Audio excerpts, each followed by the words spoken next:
مولایا صلی وسلم دائما ابدا علی حبیبک خیر الخلق کلہم۔ سامعین کرام، آج کا موضوع نفس ایک لفٹ، یہ آج کا موضوع ہے۔ دیکھیں، ہمارے اندر اللہ تعالیٰ نے ایک لفٹ نصب کی بھی ہے۔ ہماری انسان کی منزل یا تو علیین ہے یا سجین ہے۔ اب یہ اس کی مرضی ہے کہ علیین چاہتا ہے، یعنی اونچے درجے پہ، یا نچلے درجے پر سفر کرتا ہے۔ انسان بالغ ہونے پر اس لفٹ میں سوار ہو جاتا ہے، یعنی جب تک یہ بالغ نہیں ہوتا یہ لفٹ اپنے مقام پر کھڑی رہتی ہے۔ لیکن جب بھی اس پر شریعت کی ذمہ داریاں اللہ تعالیٰ کی طرف سے نافذ ہوتی ہیں تو یہ اس لفٹ میں بیٹھ جاتا ہے، یعنی یہ ایک چلتی ہوئی گاڑی ہے۔ اب اس کو چاہیے کہ لفٹ میں جب یہ بیٹھے تو اپنی منزل کا تعین کر لے۔ اگر یہ اللہ کے پاس جانا چاہتا ہے، جنت میں جانا چاہتا ہے، اللہ کی ملاقات حاصل کرنا چاہتا ہے، تو اس کو لفٹ کا رخ جو ہے، یعنی اس کو اوپر کے درجوں کا انتخاب کرنا ہوگا۔ یعنی اس کو اپنی منزل، مثال کے طور پہ عام طور پہ یہ دیکھیں، یہ ایک مثال ہے، میں آپ کو سمجھا رہا ہوں، خود بھی سمجھنے کی کوشش کر رہا ہوں کہ آپ اس لفٹ میں جو کی بورڈ ہے اس میں ایک طرف تو لکھا ہوا ہے کہ جنت، ایک طرف لکھا ہوا ہے دوزخ، ایک طرف لکھا ہوا ہے کہ خواہشات نفسانی، اور دوسری طرف لکھا ہوا ہے خواہشات نفسانی کے خلاف۔ یعنی جب آپ باشعور ہو جاتے ہیں، عاقل اور بالغ ہو جاتے ہیں، تو آپ کو سب سے پہلے یہ کام کرنا ہے کہ سوچنا ہے کہ میری منزل ہے کیا، میں نے جانا کہاں ہے۔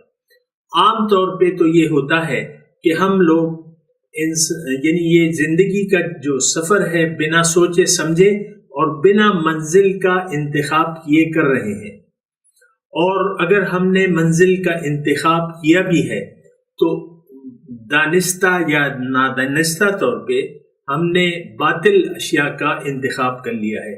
یعنی مثال کے طور پہ ہم نے جب شعور سنبھالا ہے تو ہم نے دنیا کا بٹن دبا دیا ہے کہ میں نے دنیا میں رہنا ہے، دنیا ہی کو حاصل کرنا ہے، اور دنیاوی لذات اور خواہشات مجھے چاہیے۔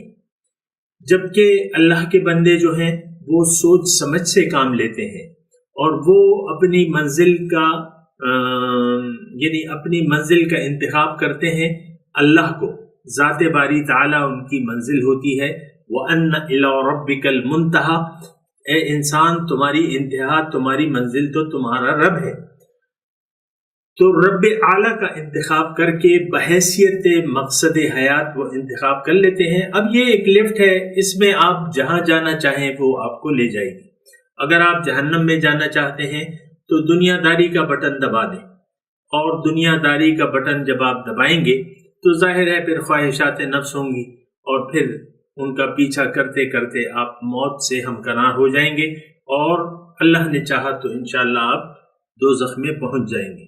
لیکن آپ اگر سوچ سمجھ سے کام لیتے ہیں، اپنے آپ کو پہچانتے ہیں، اپنی منزل کو پہچانتے ہیں، تو یقیناً آپ جنت کا بٹن دبائیں گے اور اللہ کے راستے کا انتخاب کریں گے، تو وہ یعنی یہ لفٹ جو ہے یہ آپ کو اللہ کے دربار میں پہنچا دے گی۔ جیسے کہ اللہ تعالیٰ نے فرمایا ہے کہ ان المتقین فی جنات ونہر فی مقعد صدق عند ملیک مقتدر۔ متقین جو ہوں گے وہ جنات باغات میں ہوں گے، نہریں ہوں گی، سچی بیٹھنے کی جگہ، اور رب طاقتور رب کے پاس، عند ملیک مقتدر بادشاہ کے دربار میں ہوں گے۔ تو بہرحال ہمیں بٹن دبانا ہے جنت کا، جب کہ ہم نے غیر شعوری طور پہ دوزخ کا بٹن دبایا ہوا ہے۔ وما علینا الا البلاغ. مولاي صل وسلم دائما أبدا على حبيبك خير الخلق كلهم.